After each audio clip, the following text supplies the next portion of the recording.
तो आगे आती है हमारी केस स्टडी नंबर 12, मिसेस सुधा। चलो क्वेश्चन पे चलते हैं। पहला क्वेश्चन हमारे पास आता है, whether the maternal grandfather of mister Abbas is liable for punishment under the prevention of money laundering act. चलो देखते हैं ग्रैंडफादर ने करा क्या था।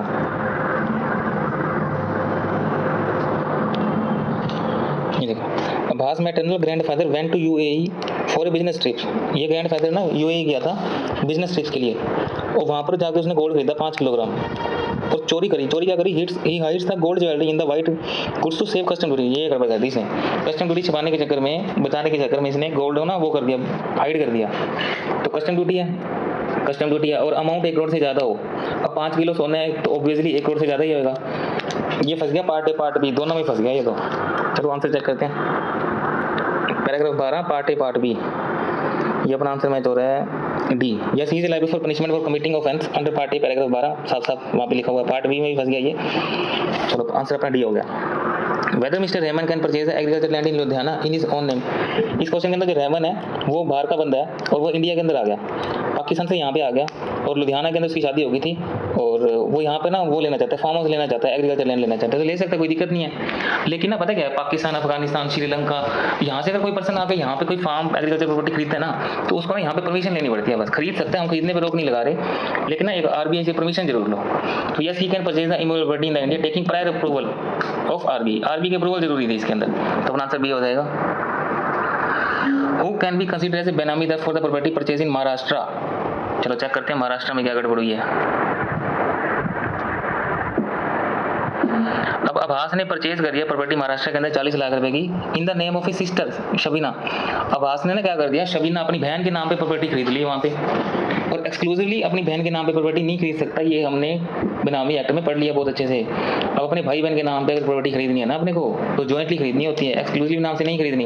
अब शबीना के नाम से प्रॉपर्टी खरीद ली तो क्या हो जाएगा, वो बेनामीदार कहलाएगी। तो अपनी शबीना क्या हो जाएगी, benamidar. Whether Mrs Shabina after her marriage acquire the immovable property in India as per the provision of FEMA। अब शबीना की शादी होगी तो वो बाहर चली गई थी, अब वो बाहर चली गई, वहाँ की उसको सिटीजनशिप में मिल गई, तो क्या वो इंडिया के अंदर प्रॉपर्टी खरीद सकती है? फिर से वही बात आ गई, एनआरआई है, एनआरआई को प्रॉपर्टी यहाँ पे खरीदनी है, तो एक बार क्या करो, अप्रूवल ले लो आरबीआई की। अब इसको अप्रूवल क्यों दिलवाई अपने को आरबीआई की, क्योंकि इस क्वेश्चन के अंदर जो शबीना की शादी हुई थी ना, वो अफगानिस्तान में हुई थी, और वो अफगानिस्तान की बन गई। तो फिर से वही बात आ गई, पाकिस्तान, अफगानिस्तान, ये वाले जो बंदे होते हैं ना, ये देखो शबीना मैरिड टू मर्जबान, अफगानिस्तान में इसकी शादी हो गई थी, तो इसको अप्रूवल लेनी पड़ेगी। फिर से वही बात आ गई। चलो भी इसको भी अप्रूवल लेनी पड़ेगी आरबीआई की। कहाँ पे अपना आंसर, आरबीआई की अप्रूवल वाला। Yes he can acquire the immovable property in India but only with the prior approval of RBI. Answer C match हो गया। Miss Sudha, being an ostensible owner of the land, can be considered as dash under the provision of Benami Act, assuming land was purchased by Rahman from unknown sources। अच्छा, ये मान के चलना है कि रहमान ने सोर्सेज से प्रॉपर्टी परचेज करी है, और प्रॉपर्टी किसके नाम से परचेज करी है, सुधा के नाम से। अगर आपके सोर्सेज अननोन होते हैं और आप किसी और नाम से प्रॉपर्टी खरीदते हो ना, तो सामने वाला पार्टी क्या कहलाती है, बेनामीदार कहलाती है। ऑस्टेंसिबल ओनरशिप का मतलब होता है कि जो एक्चुअल में ओनर नहीं है, दिखावा कर रहा है उस चीज का, लेकिन एक्चुअल में नहीं है बट दिखता वही है। तो ये मान के चलना है कि अननोन सोर्सेज से खरीदी है, तो सुधा यहाँ पे अपनी क्या हो जाएगी, बेनामीदार। हालांकि इस क्वेश्चन में अगर मैं आपको बताऊं तो ये जो प्रॉपर्टी खरीदी है ना रहमान ने, वो नॉन सोर्सेज से खरीदी है, साफ साफ लिखा हुआ है। लेकिन हमारा क्वेश्चन कहता है तुम एज्यूम कर लो कि वो प्रॉपर्टी अननोन सोर्स से खरीदी है, हालांकि इसने पैसा अपना खुद का पे करा था, यहाँ पे लिखा हुआ है साफ साफ। चलो अगला क्वेश्चन देखते हैं क्या कहता है। Whether miss Razia can acquire the farm house situated in Ludhiana without any consideration from her mother Sudha. Missus जो सुधा थी, अब रहमान ने क्या करा था, प्रॉपर्टी फार्म हाउस खरीदी थी लुधियाना के अंदर, वो सुधा के नाम पे खरीदी थी, नॉन सोर्सेज से खरीदी थी क्वेश्चन के अंदर। ठीक है, यहाँ पर तो अपन को कह दिया था कि मान लो अननोन सोर्सेज है तो बेनामीदार होगी, लेकिन जो गिवन स्टडी है उसके अंदर वो नॉन सोर्सेज से ही खरीदी है। अब पति ने पत्नी के नाम से नॉन सोर्सेज से अपने पैसों से जोड़ के सुधा के नाम पे प्रॉपर्टी खरीद ली पत्नी के नाम से, तो कोई दिक्कत नहीं है, खरीद सकते हैं ना, वो खरीद सकते हैं। अब अगला क्वेश्चन इसने क्या पूछ लिया कि रजिया, अब उसने क्या करा, वो रजिया उसकी बेटी थी, उसने अपनी बेटी को दे दी।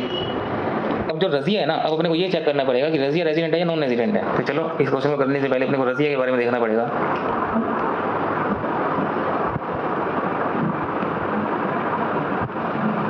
ये ली मिसी रजिया से settle with her husband in England, वो अपने हस्बैंड के साथ इंग्लैंड चली गई। एयर होस्टेस है वो, और इंडिया के अंदर आती है, 11 दिन आती है 1 महीने के अंदर, और 19 दिन उसको ले ओवर करना पड़ता है, 19 दिन यहाँ पर उसको रहना पड़ता है, लेकिन फ्लाइट में 11 दिन रहती है। तो ना ये क्वेश्चन बहुत ही इंपॉर्टेंट है। ये क्या है, एयरपोर्ट के केस में क्या होता है, एयर अगर कोई बंदा एयर होस्टेस है ना, तो मतलब उसको क्या करना पड़ता है, यहाँ पे ना स्टे करना पड़ता है जब फ्लाइट नहीं चलती। 30 के 30 दिन उनको फ्लाइट में नहीं रखा जाता, तो कुछ दिन यहाँ पे उनको स्टे भी करना पड़ता है। अब मतलब 5 दिन की फ्लाइट है और 2 दिन अब छुट्टी है और 2 दिन के बाद फिर से उसकी फ्लाइट है मंडे को, तो 2 दिन वो यहीं पे रुकेगी, ऑब्वियसली यहीं पे ही रुकेगी। तो स्टे और रिसाइड में डिफरेंस होता है। जो फेमा एक्ट एप्लीकेबल होता है ना, वो रिसाइड्स के ऊपर लगता है, यानी कि आपको इंडिया के अंदर रिसाइड्स करना जरूरी है 182 डेज। स्टे अलग चीज़ होती है। तो इंडिया के अंदर वो 11 दिन ही रही, 11 गुना 12 132 दिन ही रही है अब वो फ्लाइट के अंदर।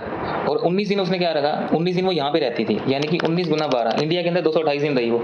लेकिन वो ना स्टे की है, रही नहीं, रिसाइड्स नहीं है, इसलिए जो उसका ये जो वो होगा ना स्टेटस होगा, वो रेजिडेंट आउटसाइड इंडिया मान लिया जाएगा।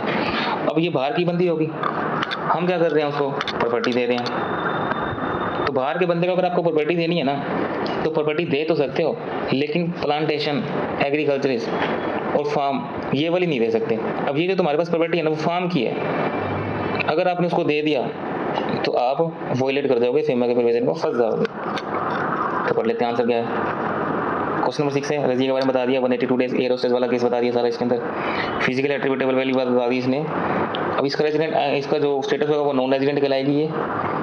और उसके बाद उसने ये वाली बात बता दी कि agriculture, farm house, plantation property, ये तो आप दे ही नहीं सकते। अगर ये दे दी तो आपने फेमा को तोड़ दिया। Can not acquire the farm houses, can not नहीं कर सकती राजिया, राजिया नॉन रेजिडेंट है। चलो भी question number 7, whether the contention of Raymond that Mrs. Sudha has no right to transfer। अब इसमें क्या होता है, रेमन और सुधा का लड़ाई हो गई थी, ये दोनों आपस में अलग अलग हो गए। अब वो कह रहा है कि मैंने तो सुधा के नाम पे प्रॉपर्टी ली थी ना लुधियाना के अंदर, वो तो मेरे पैसे लगे हुए हैं, वो तो मेरे पैसे थे, मैंने सुधा के नाम पे ली थी, तब लव एंड अफेक्शन था, लव एंड अफेक्शन था, तो मैंने सुधा के नाम पे प्रॉपर्टी ले ली। अब हमारी लड़ाई होगी तो सुधा ये प्रॉपर्टी को बेच नहीं सकती, भाई सुधा रियल ओनर है, अब वो बेच सकती है। अगर सुधा इस क्वेश्चन में बेनामीदार होती ना, तो बेनामी एक्ट ने ये कह रखा है कि बेनामीदार उस प्रॉपर्टी को आगे नहीं बेच सकता, लेकिन इस केस में तो ये बेनामीदार है ही नहीं, सुधा तो बेनामीदार नहीं है, ये तो ट्रांजैक्शन ही वैलिड है। सुधा के नाम पे तुमने जो प्रॉपर्टी खरीदी थी, तो सुधा बिल्कुल बिना किसी दिक्कत के ये प्रॉपर्टी आगे ट्रांसफर कर सकती है। इसको इस क्वेश्चन से लिंक मत कर देना कि सुधा तो यहाँ पे अपने बेनामीदार बताई थी, इसके अंदर इसने बताया, बोला था कि आप मान लो कि ये अननोन सोर्स से खरीदी होती, तो अननोन सोर्स से खरीदी होती तो बेनामीदार बन ही जाती। लेकिन गिवन केस में ये सुधा ये जो प्रॉपर्टी खरीदी थी रेमन ने, वो नॉन सोर्स से खरीदी थी। चलो ये आंसर साथ पढ़ते हैं बाबा, यही लिखा हुआ है, बस सुधा कर सकती है, कोई दिक्कत नहीं है। बेनामी बनामी एक्ट के बारे में लिख दिया सारा कुछ इसने। तो रेमन Sudha has no right to sell the property was purchase, is not correct. ये जो तू कंटेंशन लगा रहे हैं ना, वो नॉट करेक्ट है, बिल्कुल खरीद सकती है वो, वैलिड ट्रांजैक्शन है ये। चलो क्वेश्चन नंबर 8 पे, whether the purchase of property by Mr. Aslam in the name of mother in the fiduciary capacity। अब ये देखो इसने क्या चाल चली, इसने एक प्रॉपर्टी खरीदी और अपनी मम्मी को ना फिड्यूशरी कैपेसिटी पे दिखा दिया कि ये ना ट्रस्टी है, मेरी मम्मी तो ये बस संभालेगी इस प्रॉपर्टी को। तो हम ट्रस्टी की डेफिनेशन में गए, तो हमें वहाँ देखा था ट्रस्टी की डेफिनेशन में तो एक ट्रस्ट की डेफिनेशन में तो ट्रस्टी आता है, बेनिफिशियल ओनर, और डायरेक्टर आते हैं, पार्टनर्स आते हैं। उसमें ऐसे तो आप कर ही नहीं सकते कि मम्मी के नाम पे आपने प्रॉपर्टी खरीदी और मम्मी को ट्रस्टी दिखा दिया, तो मम्मी तो ट्रस्टी की डेफिनेशन में आती नहीं, फिड्यूशरी कैपेसिटी में नहीं आती। फिड्यूशरी कैपेसिटी में तो ट्रस्टी आता है, पार्टनर्स आते हैं, बोर्ड आता है, मम्मी नहीं आती इसमें। मदर के साथ अगर आपको प्रॉपर्टी खरीदनी है ना, तो जॉइंटली खरीदनी होती है। तो ये इसने चाल चली थी, उसको ट्रस्ट वो दिखा के फिड्यूशरी कैपेसिटी, हम बता देंगे फिड्यूशरी कैपेसिटी में तो ये आती नहीं, चाल चलने की कोशिश कर रहा है ये। चलो भी सारा इसने यही बता दिया यहाँ पे। फिड्यूशरी रिलेशनशिप और trustee can not be interpreted so fact negate the बेनामी इटसेल्फ, बिकॉज़ सारे बेनामी एक्ट में बता दिया, फिड्यूशरी कैपेसिटी के बारे में बता दिया। Thus we can say transaction entered by Aslam is a Benami transaction is a fiduciary capacity, not the same fiduciary capacity mentioned in the PBPT. Rather it is a fiduciary capacity mentioned in the Indian Evidence Act. PBPT के हिसाब से तो नहीं है ये fiduciary capacity। Last question देखते हैं क्या पूछा उसने।